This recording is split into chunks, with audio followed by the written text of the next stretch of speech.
Praise the lord everyone.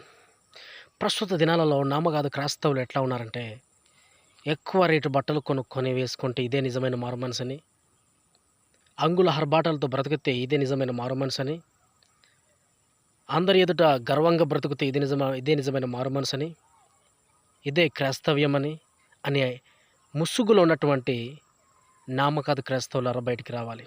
ఎందుకనంటే నిజమైన మారు మనసు కలిగిన వాడు ఇలా ఉండడండి. ఎట్లా ఉంటాడంటే క్రీస్తుని ధరించుకొని ఉంటాడు. క్రీస్తుని పోలి జీవిస్తారు. తనకు తాను తగ్గించుకొని తన దేహాత్మలను కూడా దేవునికి సమర్పించుకుంటాడు.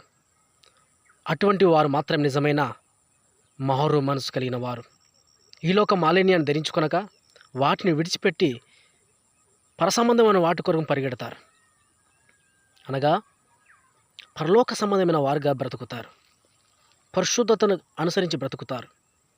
క్రీస్తుని ధరించి బ్రతుకుతారు. క్రీస్తుని పోలి బ్రతుకుతారు. వాళ్ళే నిజమైన మారు మనసు కలిగిన క్రైస్తవులు.